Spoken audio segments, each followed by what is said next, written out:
gentlemen, and welcome to another edition of the Fundamism podcast. I'm your host, Paul J. Long, coming to you all the way from the quarantine studio again, my office, aka the home. We're all struggling right now. We're all looking for ways to challenge ourselves, to get out of our head and be a little more present and grateful for the things going on in our life. And one of the things that I'm super grateful for are the relationships that I've been blessed to be a part of throughout the years. One of which is Charlie Hustle. Charlie Hustle is our sponsor, of course. They've been with us from the jump. If you don't know anything about Charlie Hustle, please go to charliehustle.com. Another important relationship to me is one that I have with Scott and Deb Wilson and the Wilson family, parents of Noah Wilson. Today, this will air a couple of weeks from today, but today, as we're filming this, is actually the 5-year anniversary of young Noah Wilson's passing. So if you don't know, pediatric cancer only receives 4% of federal funding each and every single year. And it is my goal, my duty to spread awareness for all of those that need a little help in their voice. So without further ado, I'd like to introduce a lady that means a lot to me, unbeknownst to her, because we actually collected in my consulting years when I was young and inexperienced and probably trying to navigate my own crazy personality. I knew her as Kimberly Gunter, but now her name is Kimberly Firewalker. Ladies and gentlemen, welcome to the podcast, Kimberly Firewalker. What's good? Hey, Paul. I'm so delighted that we're doing this. This is a long time coming, but as we said before you hit record, divine timing is everything. So I'm thrilled that we're here, right now, even in these quarantine weirdo times. Well, I got to tell you, your studio, your office looks pretty. It's making me rethink my setup here. It looks really clean. Your lighting is on point. You put some time and effort into that, didn't you? I mean, I want to say yes. It's needing a yes. Well, before we go too far down the path, because you did mention this has been a long time coming, and I want to talk about that journey for both of us. First question that we start every single guest with is, what do you do for fun? Yeah, dude, this is like the hardest question. I'm so glad that I'm talking to the king of fun. Maybe you can coach me on what I do for fun. Seriously, all right. So what do I do for fun? I do love to read. Okay. That's like nerdy fun, but books are my obsession. It used to be shoes when I was in corporate America, and now it's books. I also do like to, all right. We're going to move fun into vulnerability too. Yes. Do it all. I've started to take belly dancing. What? I know. I ask you, what do you do for fun? And you just casually slip in belly dancing like that's something that everybody does. I mean, if I'm honest, I wanted to do it for years, but I don't know. All the things that we were afraid of, like, oh, that's weird, or oh, what if I can't? And then I just got over all of that. And I have a friend who is in her 70s and she belly dances. And I was like, well, now listen, if she can do this and she's so amazing, like she's radiant and funny and full of life. And I thought, I want that when I'm 70. And so I started belly dancing with her and her 70-year-old cohort of friends. And I'm like, I love it. What I appreciate about that story is this gentleman randomly followed me on Twitter last night, and he is a avid lover of crossword puzzles, and he's a Southwest airline pilot, which I'm sure you could appreciate, unless you're far more fancy than me in your travels. No, I'm not. But one of the top quotes, and I know that you're big on the universe and things happening as and when they should. This gentleman, one of his top tweets was George Bernard Shaw, and it was, we don't grow old, or we don't stop playing because we grow old. We grow old because we stop playing. And so for you to reference this 70-year-old lady as an instigator of fun in your life, that's pretty amazing. So tell me about your dancing prowess before that. Were you a dancer outside of belly dancing? Did you like to dabble? Now listen, I have opinions about things that I am allegedly supposed to be good at because of who I am and how I look. But my family totally makes fun of me because I have like one move and that's it. And everyone in my family can dance. My husband, both of our daughters, our kids. I am like, I'm the one. I'm like, you know what? We live in a universe of polarity. And so therefore, all of you can dance and I'm holding up the other end. It has to be that way. So no. I respect you so damn much. You said because of who I am and how I look, I assume that's a Black reference. I'm guessing. People, I know we're going to do that too, so we're just going to get to all of it. Yeah, but people be like, you should be able to dance. I'm like, listen, I have a rhythm, but I don't really dance. Like, I didn't grow up in an environment where we were doing that, Like, I grew up in a mostly Caucasian environment, so I wasn't learning how to do like the Running Man and all that. I wasn't doing that. I missed out on this whole fundamental piece of my adolescence, and so now I'm almost 50, and so now it's like a girl's got to like catch up, and so I'm belly dancing. Well, yeah. This says a lot about you that you identified moments in your existence where you perceived something was lacking. And as you've grown forward in your life, you have been magnetized to close said opportunity gaps. And here we are. As a coach, I think that really resonates with you.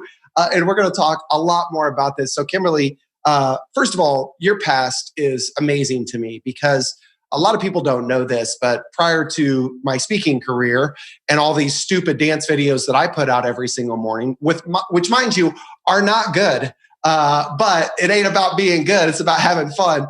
So pretty good. I've seen you. I've got some moves. Aren't you? You're in Kansas City, right? Yeah. Oh. We're gonna have to get out on this dance floor sometime. We're gonna have to get the spouses together and go out and cut up.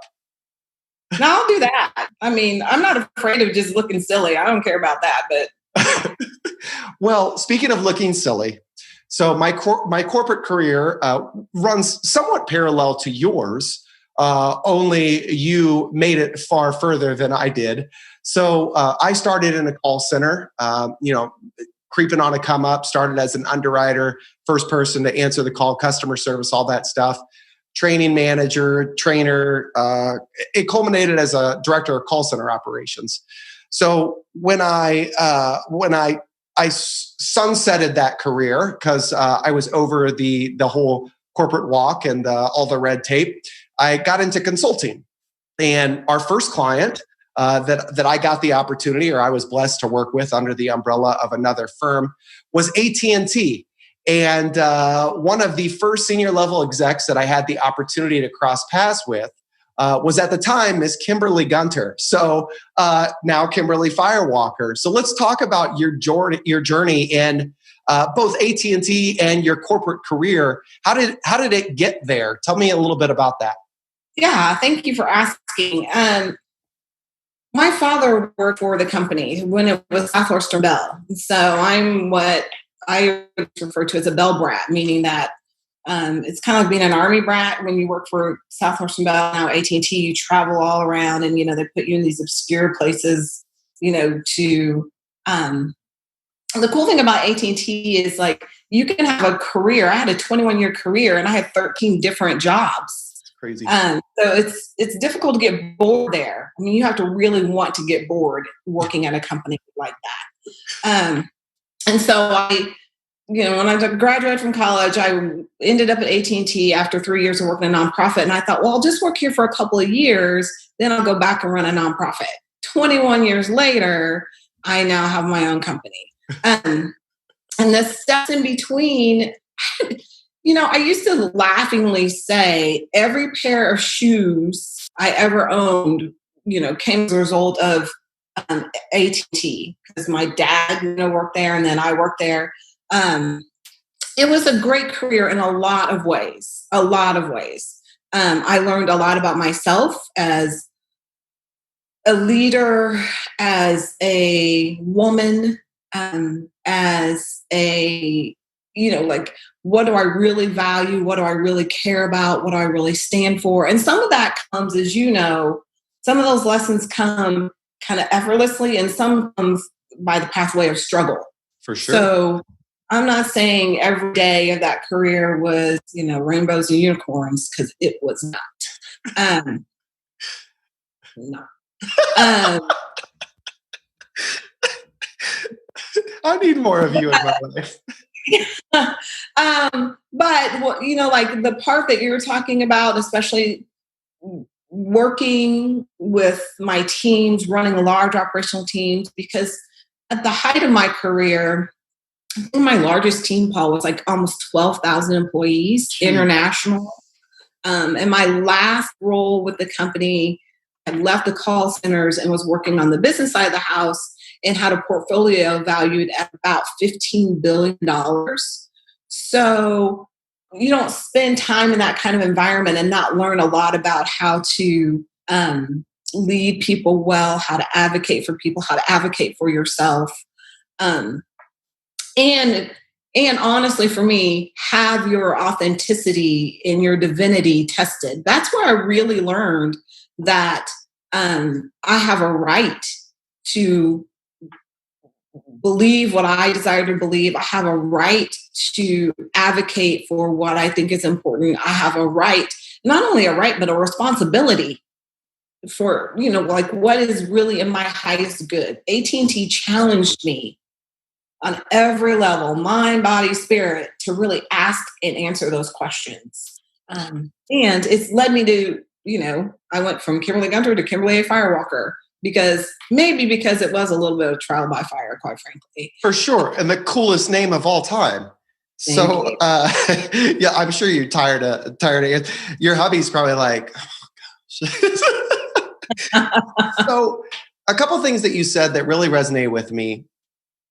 When you mentioned having your authenticity challenged, and, in the corporate, the corporate grind, if you will, where everybody's trying to make a name for themselves and differentiate themselves. And I say everybody, obviously, I don't mean to paint with a broad brush, but everybody's trying to express value, right? Everybody's trying to be of worth to the organization in hopes of potentially getting something in return. Because nobody just works to work, right? You're working for money, you're working for appreciation, you're working for the opportunity to be promoted, whatever you're working for.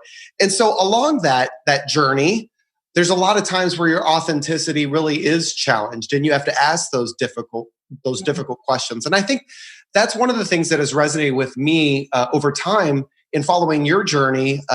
Again, probably you don't even know that I do so, but on LinkedIn and in talking with others, because you are and always have been very proud to be yourself.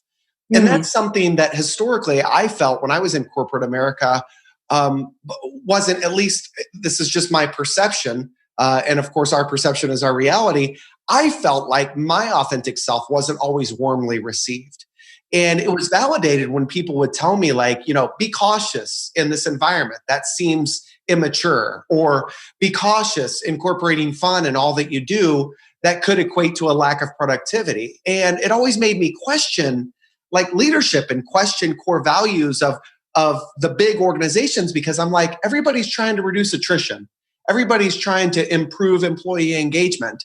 In my mind, creating an environment where you could appreciate yourself and be authentic would be something that organizations want to do. So this is a very long setup to the question, how did you, in senior leadership, ensure that authenticity piece that you pride yourself in filtered down through the organization? And how did you inspire folks to be the same? Yeah, wow, what a beautiful question. And it's a question that my team and I considered almost daily. I think that's the first answer to the question is we were very, very mindful of operating in a way that felt right for us. Like, I was very fond of saying, we were in a sales environment, as you know, and, in that kind of environment, people sort of eat what they kill. But one of the questions I would ask my team every single morning is we would have a daily check-in call was, do you feel proud of the way you were operating? Which is a different setup from what did you sell? I know you're going to sell because that's your job. And I know that you want to do your job well. But I wanted us to always operate in a way that at the end of the day made us feel proud of who we were and how we showed up as leaders. So that was always a, kind of a top of mind question. And then the other thing, honestly, I think is you have to be the embodiment of the thing that you're preaching. For me, and listen, it wasn't like I came into the company and I was suddenly embodied. It took me some time. This is a path. So I tell people who work with me, this is not the easiest path, being on this fully divine, fully human, totally authentic, unapologetically yourself path. Is you have to choose it, because it's not easy, because like you talked about, you're going to be seemingly moving out of the norm. Now, what I'll say about that is it's actually the most normal, fundamental way of being is to be fully divine and fully human, to be fully authentic. That's how you come into this lifetime. And then we have all these human experiences and we collect all this kind of emotional, mental, spiritual debris that is like rubble. And then you have to sort of dig your way out of it. But because I had already started to dig my way out of it, and honestly, because I was famous for being particular about my teams. That's how I'm going to say that. Define particular. You have to accept who you are, right? So I do appreciate that. There were some people for sure who didn't always agree with the way I was leading my operation. And I think as a leader, you have to have a bias for your own opinion, as long as you're operating from a place of integrity more than you have a bias for other people's opinions. So we are addicted in our society and our culture to external approval. 100%. And, that's kind of what had people guiding you erroneously. Paul, don't be so fun. I mean, if I said, hey, don't be so fun, how does that even sound? Don't be so authentic. Don't be so powerful. Don't be so empowered. Don't be so honest. Don't be so in integrity. Don't be so in your truth. If I say it that way, people think, well, that makes no sense. So I'm going to give you an equally long question to your long setup. And how we were able to do it. And I do mean we, because it is, when you're operating at that level, you're not doing it by yourself. And for me, I was doing it with my team, my leadership team, and I was also doing it with my spiritual team. I report to a spiritual team. That's how I operate through this world and get anything and everything done.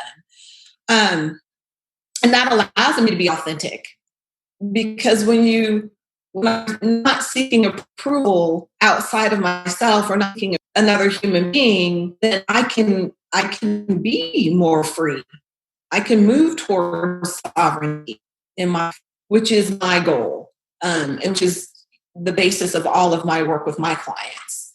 And I can guide people to do that because I've spent 21 years walking that path inside of a really strenuous environment that's honestly designed to, in many ways, keep you from being authentic.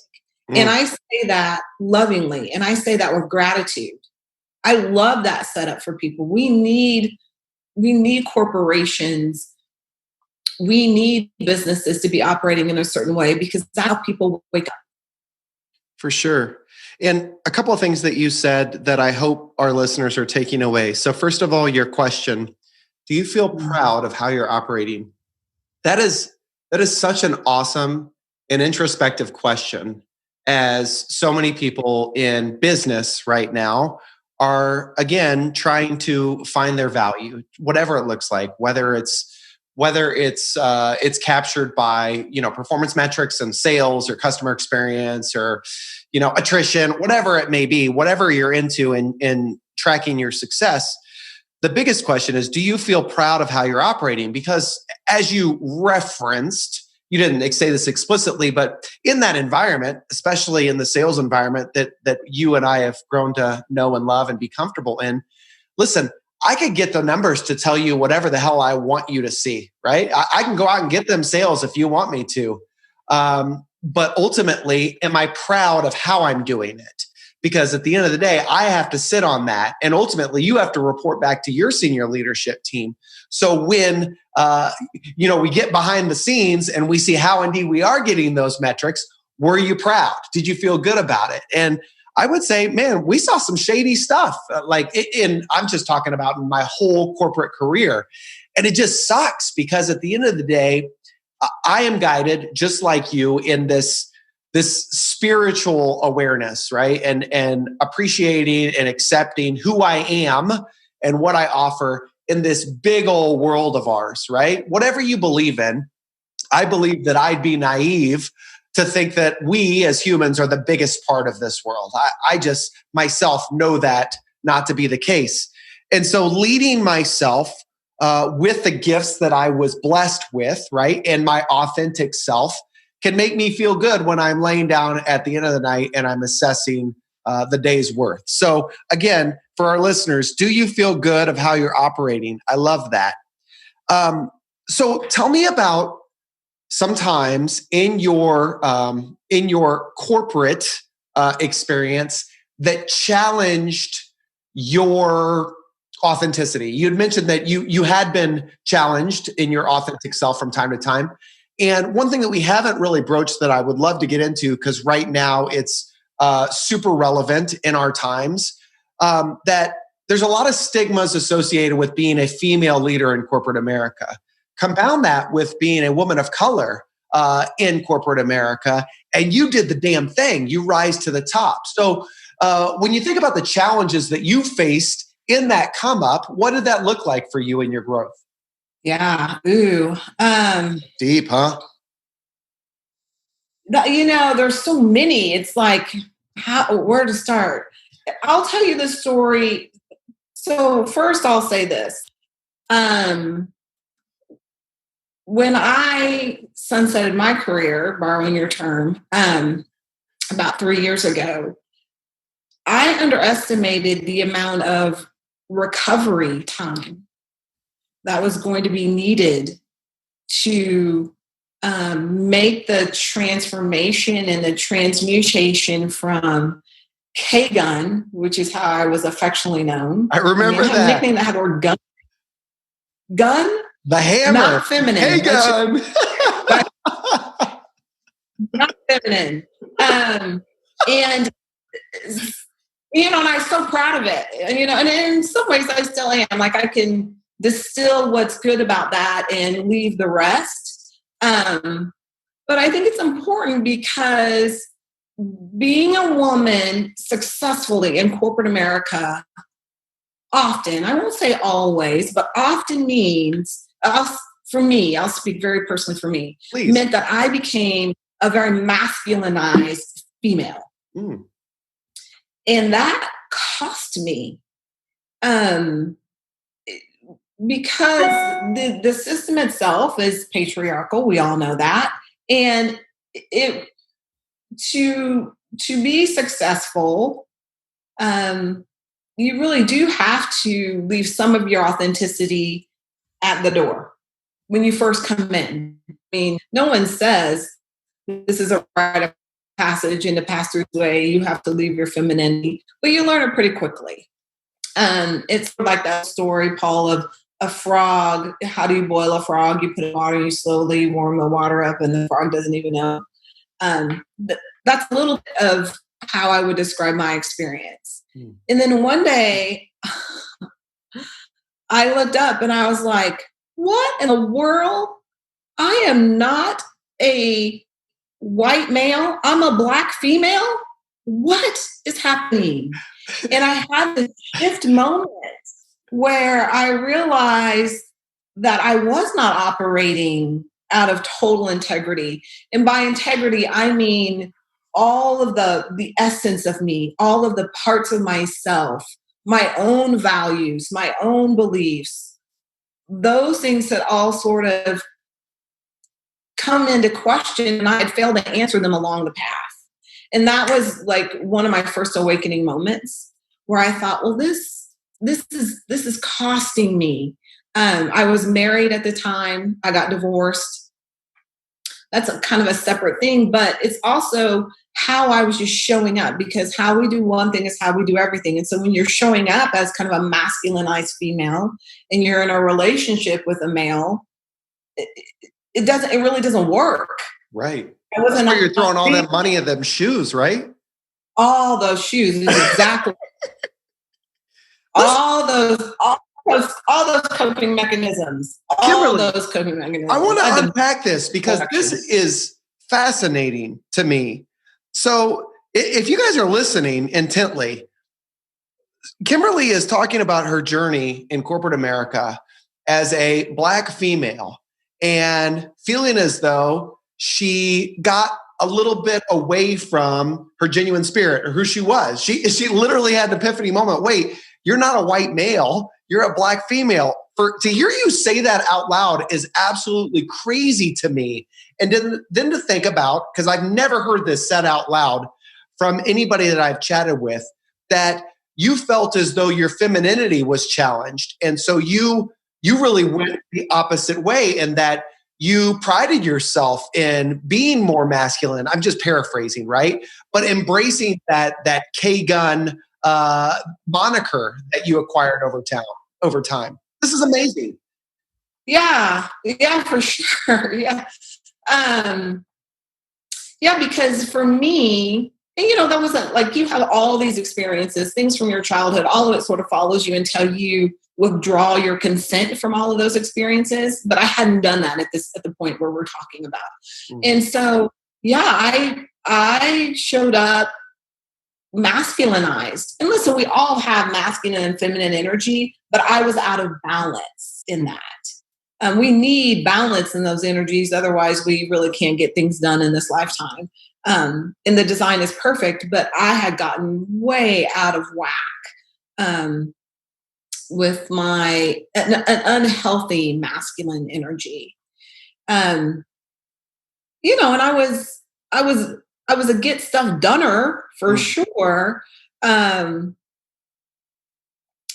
the thing that saved me, I think, is I have a very creative mind and some playfulness, and so I was able to, draw on that. And then of course I have my spirit team who's always championing for me and, kind of recalibrating my path. But yeah, it was challenging for a while. And it was that moment that we're talking about was both an awakening for me and a bit of a heartbreak, because I was scared at first. If I'm not this, then who am I? And that goes back to the conversation we were having a little bit earlier of people, particularly in a corporate environment, we have a tendency, we're taught to assess our value or our worth based on our productivity. What I want people to know is there's really no correlation between those things. That's false. You were born worthy. You were born worthy. You do not have to earn your worth. It's not even a thing. You can't be separated from it. You can forget it. And there are people like you in the world and people like me in the world, and our job is to help people remember their value and their worth. But there's no correlation between what you do for a living and your worthiness or your value. None. Kimberly, I'm just enamored. Like, we could talk for hours. Like, you're giving me so many tidbits. If I'm not this, who am I?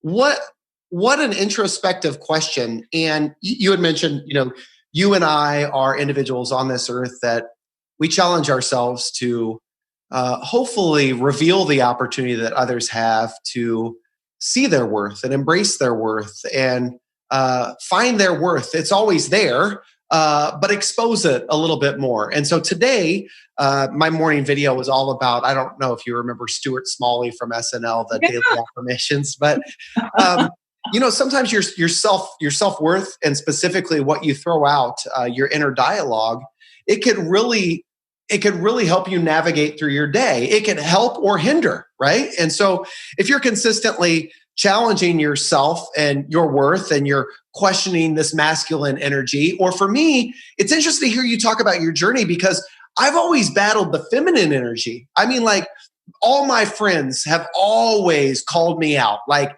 Kimberly, I'm getting my eyebrows waxed. I'm getting pedicures. I take care of myself. I dance. I embrace life and all things fun. And I don't give a damn if you don't embrace that because it ain't about you. It's about me embracing myself. Now, I don't do that to the detriment of those around me because my goal is to create an environment where they're comfortable being themselves. But I'm not allowing external environments or forces to dictate the me that's showing up. And so when you go through this recovery time, which is another awesome quote that you gave me, in your transition outside of corporate America into running your own business, how long did it take you to find your bearings and really hit your stride as an entrepreneur? Yeah. I'm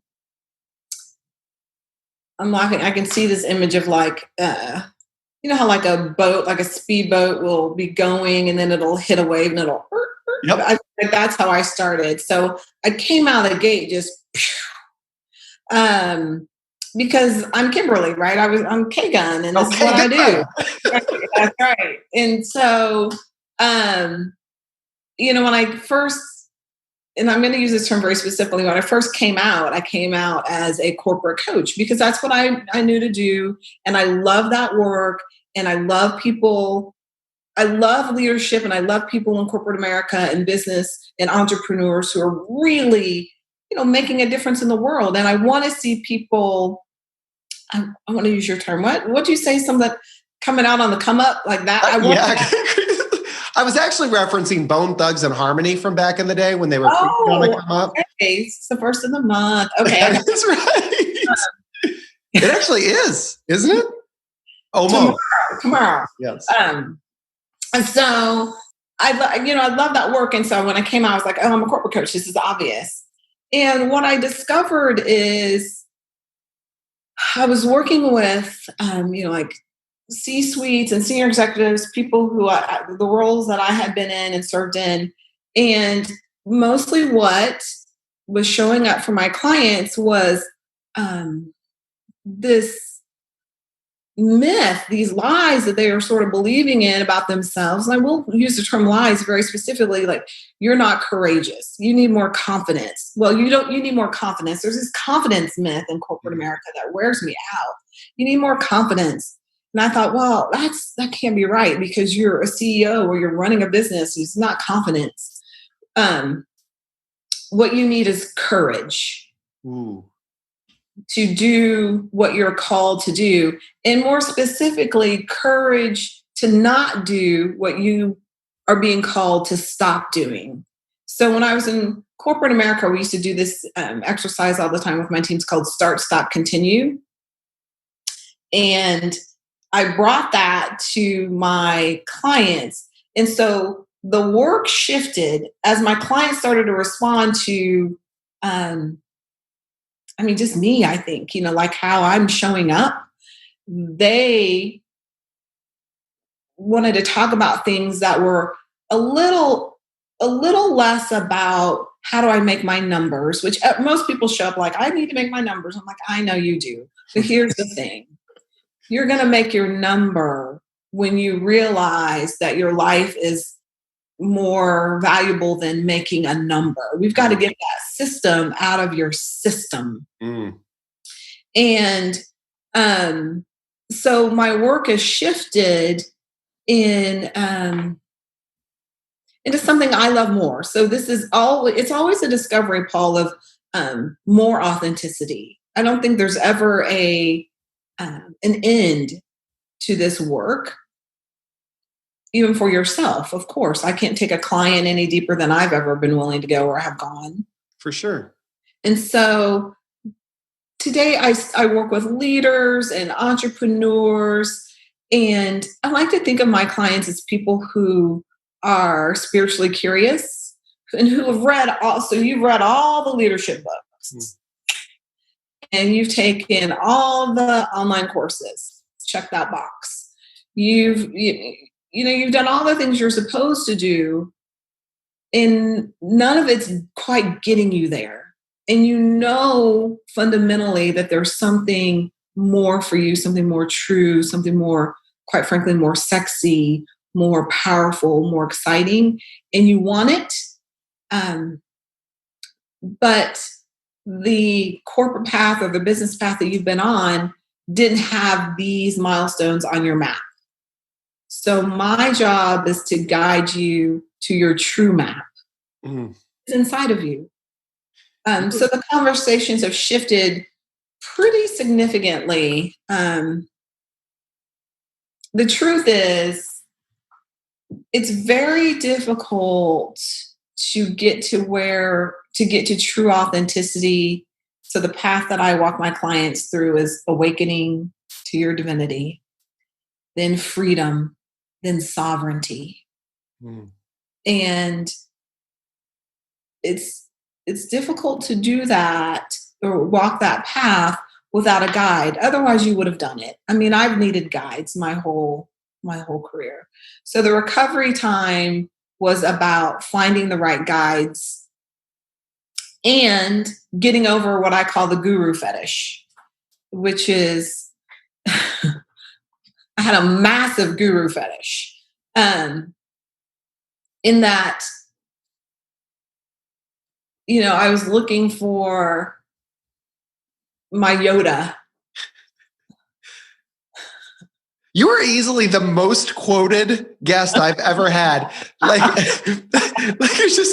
just look at all these. These are all my notes from you. This is crazy. All right, continue on, Yoda.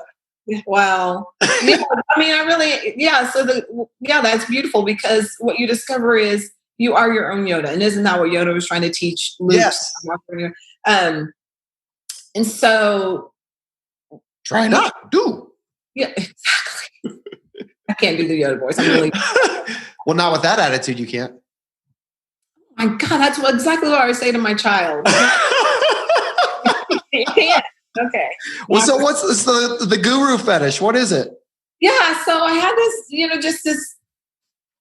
even though I had come out of a very wildly successful corporate career, during my recovery, I still thought, well, I need someone to help me figure out what's next for me. Like, how do I do this?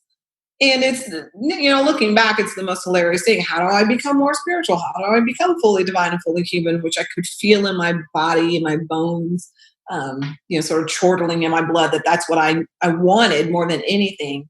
And of course, no one can teach you that. It's inside of you. Right. But you do need guides to sort of point you. It's like if you are hiking and you want a guide who knows, hey, if you step off here, you might fall off a cliff.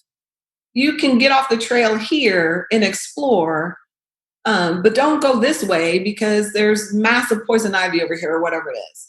And so, just defining for myself, again, who do I want to be? How do I want to show up as a entrepreneur now, as a leader of my own company, as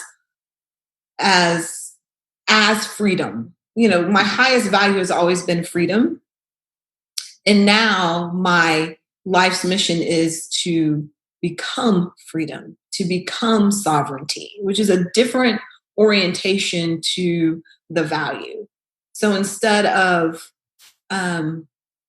holding the value outside of myself, which kept me in my guru fetish, someone knows, someone outside of me knows, now the value is me. the message is me. I am freedom. I am sovereignty. It's a different way of showing up in the world. You got that system out your system. Well, I'm working on it, but that is the path, right? Withdrawing consent. And, this is a really good time to talk about this without apology, where, the world is in a place where we are examining all systems, right? The patriarchy is up for review. Systemic racism is up for review and dismantling. And I've just started to create a whole new program, literally to get this energy of enslavement out of our bodies, out of our minds, out of our spirits. Because, listen, this is 400 years in the making. Mm. And that means epigenetically, it is in your lineage. I love all of not all, a lot of the conversations that are being had in social media, like people are showing up as allies and co-conspirators. And I think that's massively important. So important, because that's how we're going to get it done, because separation is an illusion. I am you, you are me. And we've got to get past this place where I think, we won't solve it here or even get to all of it. But this whole idea of equality, I take a little bit of umbrage with, because who am I being measured against? I'm equal to who? Well, if I'm divine, there's no. It's kind of it's a whole different way of thinking about systemic racism and how to solve to it.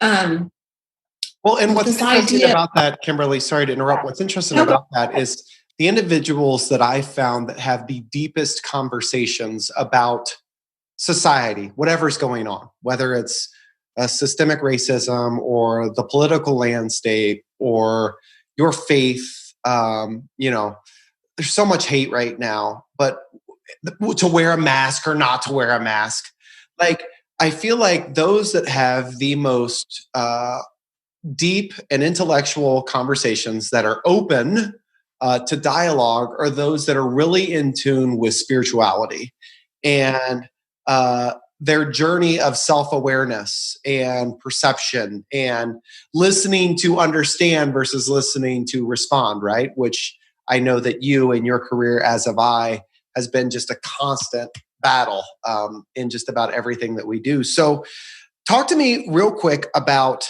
you've mentioned your personal development, your growth. Obviously, you've always been an individual that gravitated towards your opportunity gaps and worked your best to close them through education. Now it's books, right? Before it was educating yourself on new shoe styles. But how do you find the right coach? Because what I'm finding, Kimberly, is the more I'm putting myself out there, the more people are reaching out to me and saying, hey, do you have a social media coach? Hey, do you have a leadership coach? Hey, do you have a speaking coach? Hey, do you? And then they never ask any questions about me.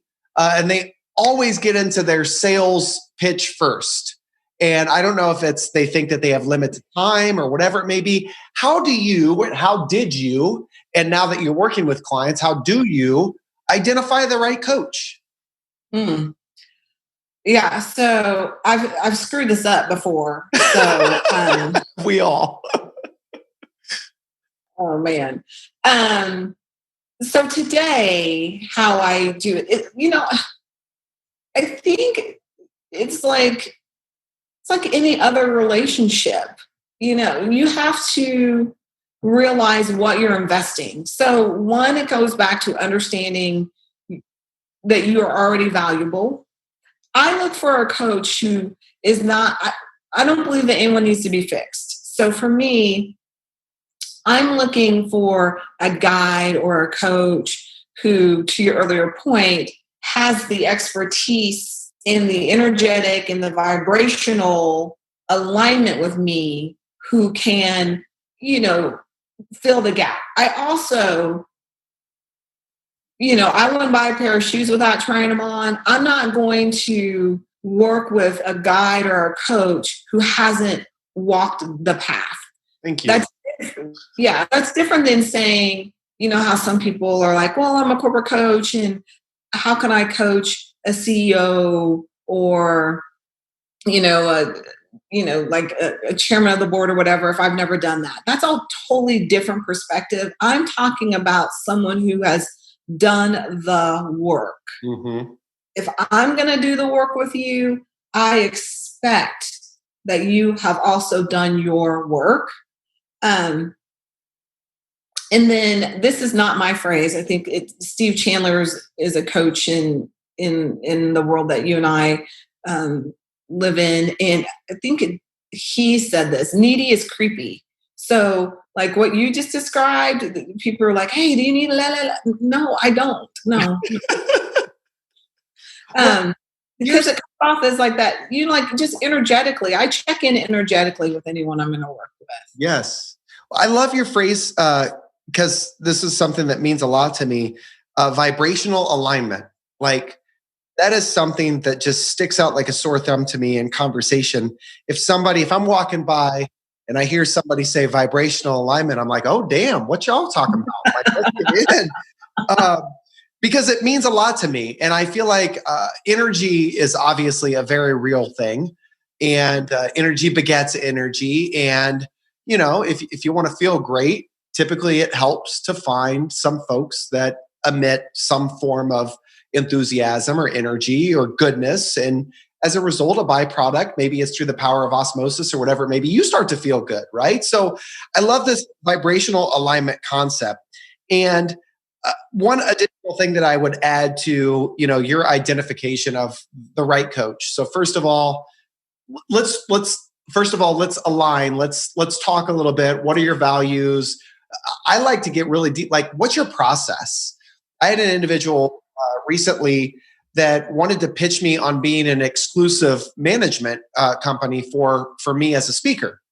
And I go into it, and this is not great, Kimberly. You know that this is not, if you were my coach, you'd be coaching me on this now because it's a self-fulfilling prophecy. But I went into it not really understanding the value that a management company serves, right?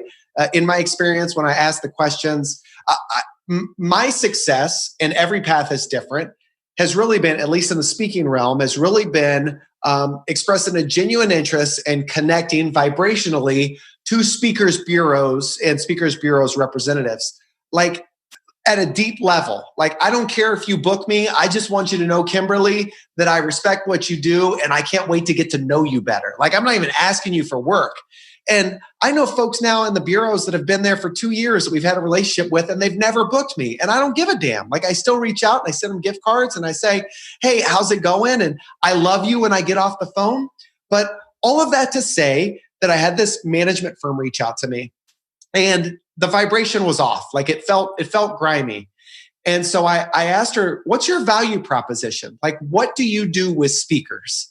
And Kimberly, I'll tell you that if I, as a speaker, went to a client and tried to express my value prop the way that she was as a management firm, I, as the client, would say, we're going to go look elsewhere. So dig deep, right? What's your process in coaching, right? What value do you place on self-discovery? What's your value proposition? And what you said, not have you been a CEO, but what have you done? Like, talk to me about the work that you've put in growing your business. I love those questions. Yeah. I think experience, like really aligning your experiences with the right guide or coach is important, right? I think it's important for the client to know at some level what they want to learn, but it's also important to remember that at this level of coaching, why you come is not really why you come. Why you think you come to coaching is not generally why you fundamentally, like deeply spiritually come to coaching. Right. And because I love and adore you, I'm going to push back a little bit on this process piece. Because when people, like, there's several ways to work with me, and like the entry, the awakening phase certainly has like a clear process. But when you come and work with me at the highest level, if you ask me the process, I say, you're probably not ready. Because the process really is designed around you. You are the process. But So you're pushing back, and I want all of this. But what you just defined was a process. Okay.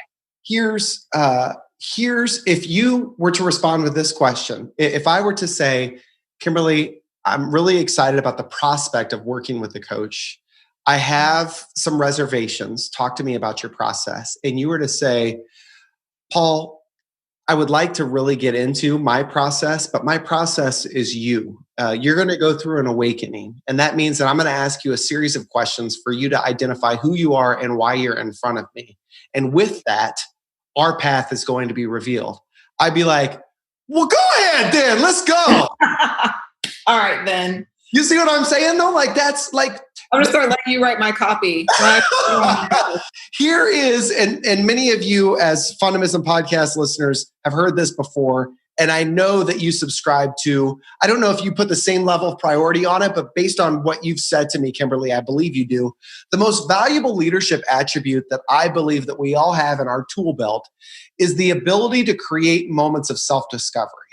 Not telling people facts, not telling people opinions, not telling people what we need them to do, but rather asking them really thought-provoking questions that get them to seek those answers inside themselves to where they want to do it, not because you told them to, but because they understand and feel the value in it of themselves. Yeah, you better preach that. Yeah, I think that's right. People have to, nobody wants to be told what to do. At a fundamental level. And people want to trust the person that they're investing their time and energy. And energy is emotional, spiritual, mental, and financial. It's a big investment if you're going to work with a coach or a guide. Sure. And I think those of us who are in this industry, who operate like you and I do, we take it very seriously. I appreciate that when someone comes to work with me, they come very vulnerable. You know, like it is an honor to work with people at this level, and you have to respect that. And you know, for me, like coaching, like there are lots of things in my medicine bag. So when we work together, if you're like, I'm all in, woo, I'd be like, okay, now go sleep on it. Because when you say that, when you come back tomorrow, because it's not a lot of talk-based coaching. There's a fair amount of that, but my work is highly experiential. I want you in your body. We've got to move the energy, the trauma, all that ancestral wounding that you brought, all that luggage that you've been carrying, that's got to go so that you can be free. Otherwise, you're still enslaved to things that are not serving you. And that's not serving the planet. It's not serving your family. It's not serving, you know, you're both the descendant and the ancestor. So we've got to get all of that out of your system so that you can do what you came to do. Well, Kimberly, what you came to do is just destroy my belief systems and have an absolutely fun and amazing time as an insightful Fundamism podcast guest. Again, easily the most quoted Fundamism podcast guest of all time. I want to be explicitly clear because what Kimberly just created was an environment for me to be coached. And she specifically said, I'm doing so because I respect you and I adore you. And here it is. I love that. First of all, I love that you set the stage. I love that you feel comfortable enough doing that with me. What I hope that our listeners and what I hope that you didn't do is feel some form of pushback because I am not willing to be vulnerable.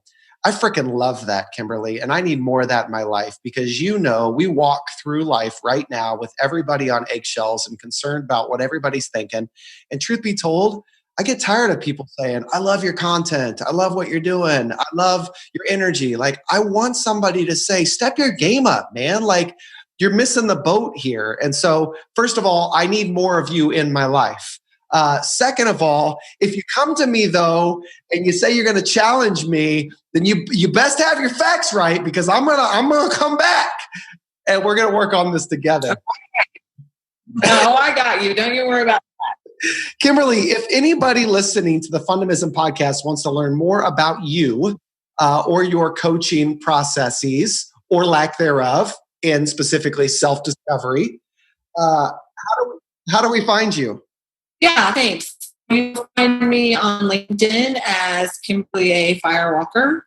And you can also find me on Facebook as Kimberly That Wildfire Life, and on Instagram as That Wildfire Life. All right.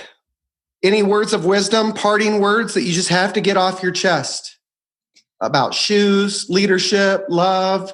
Ooh, Lord, that's a lot. What I'll say is that I want to go back really quickly to just this idea of worthiness. It's not something you can earn. You don't need to earn it. If I could relieve your listeners of one burden that I know they've been carrying, is this idea that they need to do something to be loved. There's nothing you can do to make me love you, and there's nothing you can do to make me not love you. You are just loved, because that's the divine way of being. And I wish everyone knew that. Love is my rebellion, Paul. Man. So a couple of takeaways that I have from what you said. Worth, obviously, taking me back to the Stuart Smalley conversation. I go into every day looking in the mirror, metaphorically, saying, I'm going to kill this show today because I'm good enough, I'm smart enough, and doggone it, people like me. But I'm just joking. Recognizing your worth is super important, and loving yourself, because if you're looking externally for love to show up or to find value or to be appreciated, you're going to be searching for a lifetime. So it first starts with you. The second thing, the big takeaway that I want everybody to have from what Kimberly said is specifically her question: do you feel proud of how you're operating? Do you feel proud of how you're operating? As you're analyzing your success, as you're tracking your performance metrics, as you're trying to maximize SEO, as you're identifying how you're showing up. I love this question is, do you feel proud of how you're operating? And taking it one step further, why do you feel that way? I would say that right now in this moment, Kimberly A Firewalker has convinced me that I need a stronger coach in my life. And maybe, just maybe, I'll be reaching out to her as an extension of this conversation. From the bottom of my heart, I want to say thank you, Kimberly, for being on the Fundamism podcast. Yeah, thank you. It was an honor. It's always good to hang out with you, Paul. Well, in closing, to you, the Fundamism podcast listener, thank you very much for your support. If you're listening in, that means that you value fun, introspection, and potentially continued self-development.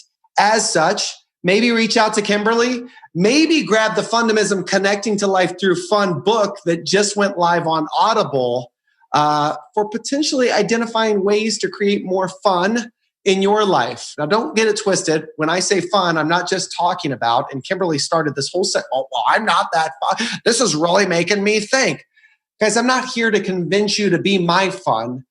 I'm here to help you reveal more of what you define as fun. So go out today, have some fun, create some fun in the lives of others. And until next time, deuces!